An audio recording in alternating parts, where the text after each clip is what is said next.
विवाह का विषय सिर्फ भोग का नहीं बल्कि योग का भी है, भगवान के भजन कीर्तन करने का भी है। भगवान शंकर माँ भवानी के साथ में सत्संग कर रहे हैं। बाबा इतने भोले हैं, एक बार मैया गौरी ने भगवान शंकर से कहा, प्रभु सबके पति कुछ ना कुछ काम करते हैं, आप सिर्फ बैठे बैठे कुछ करना धरना है नहीं, बस बैठे बैठे भजन करते रहते हो। जब से मैं आई हूं बस सत्संग शुरू है आपका, अरे कुछ कर भी लो काम। तो भगवान ने कहा, देवी आप आदेश करिए, आप जो कहेंगी मैं करूंगा। तो मैया ने कहा, आप कुछ काम वाम करो कुछ। तो बाबा ने कहा, आदेश तो करो, करना क्या है? कहा आपको कुछ खेती बाड़ी आपको करनी चाहिए। तो बाबा ने कहा, हमारे तो कुछ है ही नहीं, मैं करूं क्या? तो मैया ने कहा, आपके मित्र है ना कन्हैया, उनके पास तो है, आप जाओ देखो, उनसे कुछ कहो, शायद कुछ सहायता मिले। तो भगवान शंकर मैया का आदेश लेकर के पहुंचे कन्हैया के पास। कन्हैया से कहा, प्रभु मेरी सहायता करो। क्या सहायता करूं?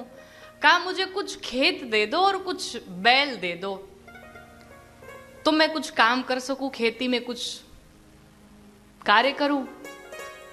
तो भगवान कृष्ण ने कहा, अरे पूरा ब्रजधाम ही आपका है प्रभु, जितनी खेती करनी है करो। तो मैया ने सिखा के भेजा था कि प्रभु आप जाना और जो भी खेती करना। तो कन्हैया तो बड़े चतुर हैं, वो कहीं ना कहीं अपनी बुद्धि तो लगा ही लेंगे। आप ठहरे हमारे भोलेनाथ, आप एक काम करना, जो भी खेती करना बोलना कि नीचे वाला मेरा, ऊपर वाला आपका। तो भगवान कृष्ण से कहा, प्रभु एक शर्त है हमारी। क्या शर्त है? कहा, नीचे का मेरा रहेगा, नीचे का आपका रहेगा, ऊपर का मेरा रहेगा। तो भगवान ने कहा, कोई बात नहीं। तो भोलेनाथ ने कहा कि प्रभु अब आप ही बताओ, हम बोएं क्या खेत में? तो कन्हैया तो बड़े चोर। कन्हैया ने कहा, प्रभु आप एक काम करो, आलू बो दो। तो भगवान ने कहा, चलो बो दिया। भगवान शंकर ने आलू बोया महाराज, और जैसे ही बड़ी सेवा की खेत में, खूब कार्य किया भगवान ने। मैया को प्रसन्न करने के लिए मैं घर जाऊंगा और कहूंगा जब देवी से, तो बड़ी प्रसन्न होंगी, देखो मैंने आपकी बात मानी। अब जैसे आलू निकली तो नीचे का कन्हैया का, ऊपर का बाबा का। अब नीचे जो आलू निकला वो कन्हैया को दे दिया, पत्ते सारे लेके घर आए। तो मैया पूछी कि आ गए आप? मैया बड़ी प्रसन्न हुई कि मेरे प्रभु मेरी बात मान करके और देखो मेरे लिए खेती कर रहे हैं। क्या लेकर के आई इस झोले में? कहा, देवी आप खुश हो जाओगी, देखो सारे पत्ते लेकर के आया हूं मैं, आपने कहा था कि ऊपर का लेना। तो मैया ने जब देखा, कहा ये तो सिर्फ पत्ते हैं, आलू क्या हुआ? कहा वो तो मैंने कन्हैया को दे दिया, आप ही ने तो कहा था कि नीचे का नहीं लेना है, ऊपर का लेना है। मैया, कहीं आप भोले के भोले ही रह जाओगे। अच्छा एक काम करो, अब कहना कि नीचे का मुझे चाहिए, ऊपर का आप लेना। तो बाबा फिर गए, कन्हैया मुझे दूसरी बार काम करना है। अच्छा ठीक है कर लो महाराज, लेकिन शर्त है हमारी। क्या शर्त है? अब की बार नीचे का हमारा, ऊपर का आपका। क्या बोऊं मैं? तो भगवान कृष्ण ने कहा, सरकार अब बाजरा बोलो। तो भगवान ने कहा, ये बात तो ठीक है। अब भगवान ने फिर खेती की, अब बाजरा निकला, नीचे कुछ मिला ही नहीं, ऊपर का कन्हैया ले गए।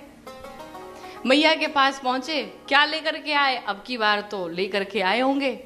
जब झोला देखा तो उसमें वापस वही, कुछ मिला ही नहीं। क्या किया फल? कहा वो तो कन्हैया ले गए। मैया ने कहा, एक काम करो, आपके पास बुद्धि तो है नहीं, एक काम करो आप मेरी बात मानो, अब कहना है ना ऊपर का ना नीचे का, मुझे बीच का चाहिए। भगवान ने कहा ठीक है। भगवान फिर गए, कन्हैया से कहा, प्रभु अब मेरी शर्त है, ना ऊपर का ना नीचे का, बीच का मेरा, बीच का आपका, ऊपर नीचे दोनों का मेरा रहेगा। तो भगवान कृष्ण ने कहा ठीक है, लेकिन प्रभु बताओ मैं बोऊं क्या? तो कन्हैया ने कहा, मक्का बोलो। तो भगवान शंकर ने मक्का बोल लिया। फिर अब जब मक्का निकला तो ऊपर नीचे का लेके बाबा आ गए और बीच का कन्हैया लेकर के गए। मैया के पास आए, देवी देखो अब की बार मैं ऊपर नीचे दोनों का लेके आया हूं, आप खुश हो जाओगी। मैया ने कहा कि क्या लेके आए? बोया क्या था? कहा मक्का। कहा वो बीच का मक्का कौन ले गया? कहा कन्हैया ले गए। मैया ने कहा आपसे खेती वेती कुछ होनी नहीं है, आप आओ भजन ही करो। बोले भक्तवत्सल भगवान की। तो बाबा ऐसे भोले भंडारी, वो भगवान भोलेनाथ बैठ करके माँ भवानी के संग में सत्संग कर रहे हैं।